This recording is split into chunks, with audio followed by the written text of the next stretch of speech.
Capítulo 10. El poder en la política. Para entender mejor la diferencia crítica entre la fuerza y el poder y las implicaciones de esta distinción para la propia vida, resulta útil examinar la conducta humana a una escala mayor. Las interacciones entre los hombres y los gobiernos ofrecen muchos ejemplos claros. Si examinamos la historia desde nuestra singular perspectiva, destaca de manera natural el poderoso ejemplo de la Revolución estadounidense, que por primera vez declaró formalmente que la libertad es un derecho inalienable, con lo que creó un precedente para los siglos siguientes. Los principios que calibran en 700, un nivel muy alto, afectan a la humanidad a lo largo de extensos periodos de tiempo. Es cierto que la pluma es más poderosa que la espada, puesto que el poder se origina en la mente, mientras que la fuerza se enraiza en el mundo material. Otro suceso relacionado y trascendental en la historia global, al que ya me he referido y volveré a hacerlo, se manifestó en el siglo pasado a través del poder de un solo hombre, Mahatma Gandhi, un sujeto de piel oscura y 45 kilos de peso que, sin ayuda, derrotó al Imperio Británico, que en aquella época era la mayor fuerza del mundo y gobernaba sobre una cuarta parte del globo 1. Gandhi no solo puso el Imperio Británico de rodillas, sino que acabó con el prolongado drama del colonialismo, y lo hizo mediante la simple defensa de un principio, la dignidad intrínseca del ser humano y su derecho a la libertad, la soberanía y la autodeterminación. Un aspecto fundamental de este principio, según Gandhi, es que el hombre tiene estos derechos en virtud de su creación divina. Gandhi creía que los derechos humanos no están garantizados por ningún poder terrenal, sino que están engranados en la propia naturaleza humana porque son inherentes a su creación. 3. La violencia es fuerza, y como Gandhi estaba alineado con el poder, prohibió el recurso a la violencia para defender su causa. 4. Y, como expresaba principios universales que calibran en 700, fue capaz de unificar la voluntad popular. Cuando la voluntad popular se une y se alinea de esta manera con un principio universal, es prácticamente invencible. El colonialismo que calibra en 175 se basa en el interés del país gobernante. Gandhi demostró a todo el mundo el poder del desinterés frente a la fuerza del propio interés. 5. Nelson Mandela demostró de manera muy dramática el mismo principio en Sudáfrica. 6. El poder logra con facilidad lo que la fuerza no consigue ni siquiera con un esfuerzo extremo. Así, en nuestra propia época hemos visto caer casi sin esfuerzo el gobierno comunista ruso, después de medio siglo de la confrontación militar más ominosa, y en último término ineficaz, de la historia. La inocencia política del pueblo ruso, de la que durante mucho tiempo se aprovechó el gobierno tiránico de los zares, no le permitía acceder a la sabiduría cívica necesaria para entender que se estaba estableciendo una tiranía totalitaria en nombre del comunismo. Del mismo modo, Hitler engañó al pueblo alemán ascendiendo al poder en nombre del nacionalsocialismo para acabar estableciendo una tiranía. Una característica distintiva de la fuerza en política es que no tolera la disidencia. Estos gobernantes dependían del uso de la fuerza para persuadir, y para ello empleaban a su policía secreta, Joseph Stalin, que llevó a la muerte a millones de conciudadanos, confiaba en su KGB. Hitler, en las SS. Adolf Hitler reunió la mayor maquinaria militar que el mundo ha conocido. A nivel de la simple fuerza, su ejército era invencible, y sin embargo no pudo derrotar a una pequeña isla situada al otro lado del Canal de la Mancha, debido al poder expresado por Winston Churchill, que unificó la voluntad de su pueblo a través de los principios de libertad y sacrificio desinteresado. Churchill representaba el poder y Hitler, la fuerza. 7. Cuando el poder y la fuerza se encuentran, el primero siempre acaba triunfando a la larga. Si está arraigado en la voluntad popular, el poder es inmune a la fuerza. La fuerza es seductora porque de ella emana cierta fascinación, tanto si se manifiesta en forma de falso patriotismo, de prestigio o de dominancia. Por el contrario, el verdadero poder suele carecer de este atractivo. ¿Qué podría ser más fascinante que la Luftwaffe o la Gestapo de la Alemania nazi durante la Segunda Guerra Mundial? Estos cuerpos de élite encarnaban la aventura, los privilegios y el estilo, y tenían fuerzas enormes a su disposición, incluso las armas más avanzadas de su época y un esprit de corps que cimentaba su poder. Así es la fascinación de lo formidable. Los débiles se sienten fascinados por la fuerza, e incluso están dispuestos a morir por ella. ¿Cómo si no sería posible algo tan intolerable como una guerra? La fuerza a menudo toma la delantera durante algún tiempo, y los débiles se sienten atraídos por quienes parecen haber superado la debilidad.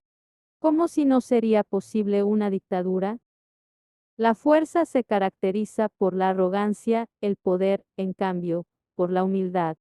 La fuerza es grandilocuente, tiene todas las respuestas. El poder es modesto. Stalin, que alardeaba de su potencia militar, ha quedado reflejado en los libros de historia como un archicriminal ocho al humilde Mikhail Gorbachov, que vestía de manera simple y no temía admitir sus faltas. Se le ha concedido el Premio Nobel de la Paz. Muchos sistemas políticos y movimientos sociales comienzan con el verdadero poder, pero, a medida que pasa el tiempo, se apropian de ellos personas interesadas y acaban confiando cada vez más en la fuerza hasta que al final caen en desgracia. Así lo demuestra una y otra vez la historia de la civilización. El atractivo inicial del comunismo fue el humanitarismo idealista y también el del movimiento sindical en los países occidentales, hasta que ambos se convirtieron en refugio de políticos mezquinos. 9. Para comprender bien esta dicotomía, es necesario considerar la diferencia entre políticos y estadistas. Los primeros actúan a partir de sus propios intereses y gobiernan por la fuerza después de ganarse el cargo mediante la persuasión.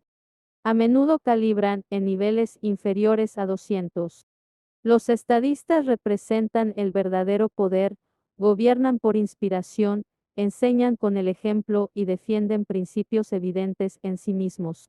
Los estadistas apelan a la nobleza que reside en todos los hombres, unificándolos a través del corazón. El intelecto es fácil de engañar, pero el corazón reconoce la verdad. El intelecto es limitado y el corazón ilimitado. Al primero lo intriga lo temporal, al segundo solo lo preocupa lo permanente. La fuerza suele confiar en la retórica, en la propaganda y en el argumento engañoso para conseguir apoyos y disfrazar las motivaciones subyacentes. Por su parte, una de las características de la verdad es que no necesita defensa, es evidente en sí misma. Que todos los hombres han sido creados iguales no requiere justificación ni persuasión retórica. Que está mal gasear a la gente en los campos de concentración es evidente, no requiere argumentación. Los principios en los que se basa el verdadero poder no necesitan justificación, mientras que la fuerza sí, siempre se discute sobre si la fuerza está justificada o no. Está claro que el poder se asocia a lo que sustenta la vida, mientras que la fuerza explota en nombre de la ganancia personal o de una organización. La fuerza divide y a través de la división, debilita, mientras que el poder unifica. La fuerza polariza. El patrioterismo, que tiene un atractivo tan evidente para la nación militarista, aliena al resto del mundo. El poder atrae mientras que la fuerza repele. Como el poder atrae, no tiene verdaderos enemigos, aunque los oportunistas, al ver que no sirve a sus fines, se pueden oponer a su manifestación. El poder sirve a los demás, mientras que la fuerza se sirve a sí misma. El verdadero estadista sirve al pueblo. 10. Los políticos lo explotan al servicio de sus propias ambiciones. Los estadistas se sacrifican para servir a los demás, los políticos sacrifican a los demás al servicio de sí mismos. El poder apela a nuestra naturaleza superior, la fuerza a la inferior. La fuerza es limitada y el poder ilimitado. Mediante su insistencia en que el fin justifica los medios, la fuerza vende la libertad a cambio de conseguir sus intereses.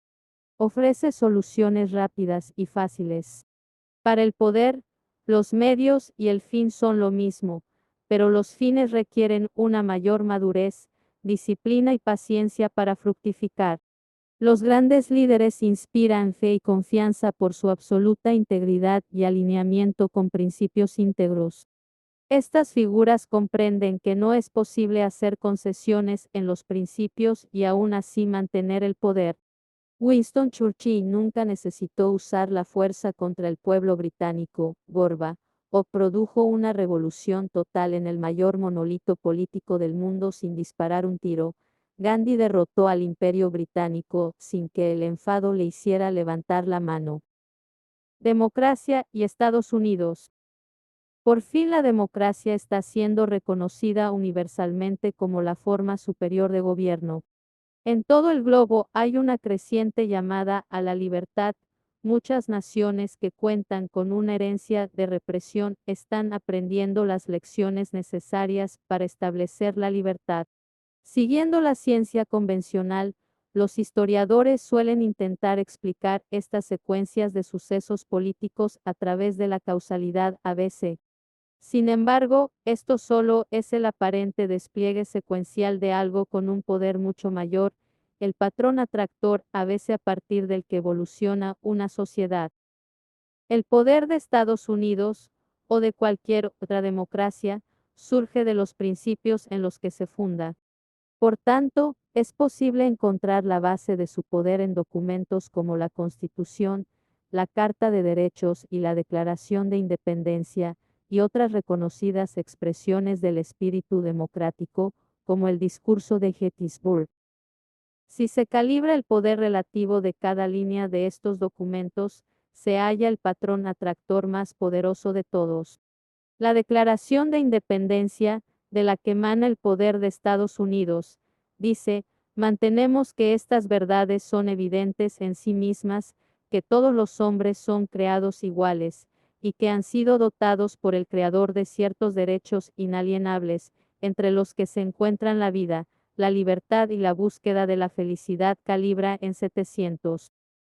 Estos principios también están presentes en el discurso de Gettysburg, en el que Abraham Lincoln recuerda que esta nación fue concebida en libertad y está dedicada a la proposición de que todos los hombres son creados iguales, y que esta nación, por la gracia de Dios, tendrá un nuevo nacimiento en libertad, y el gobierno del pueblo, por el pueblo y para el pueblo no desaparecerá de la faz de la tierra. También calibra en 700.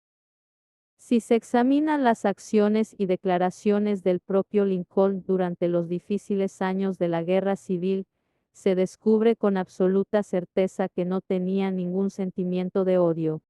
Sentía compasión, más que inquina, por el sur, porque él entendía mejor que nadie que en realidad la batalla se libraba entre las naturalezas superior e inferior del ser humano.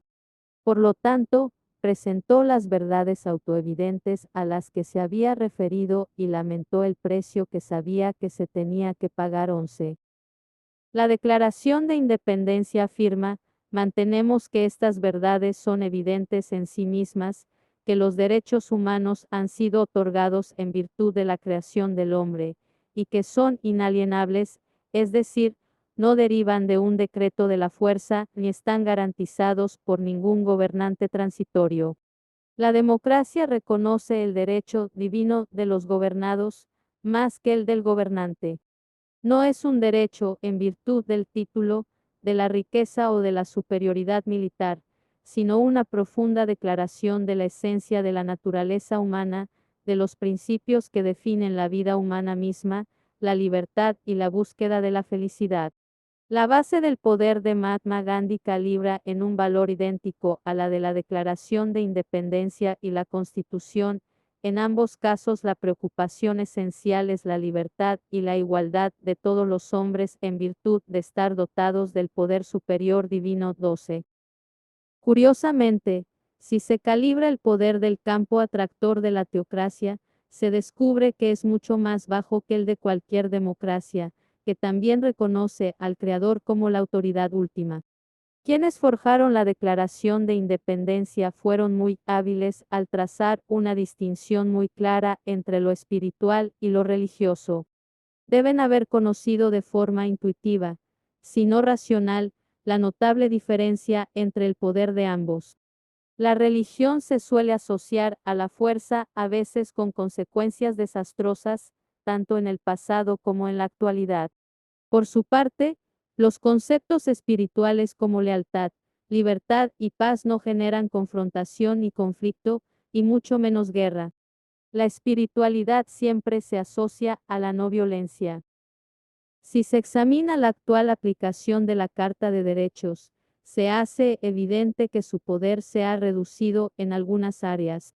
El derecho a ser libre de una búsqueda y captura poco razonable, así como la libertad de no recibir un castigo cruel e inusual, se han erosionado con los años por los intereses creados.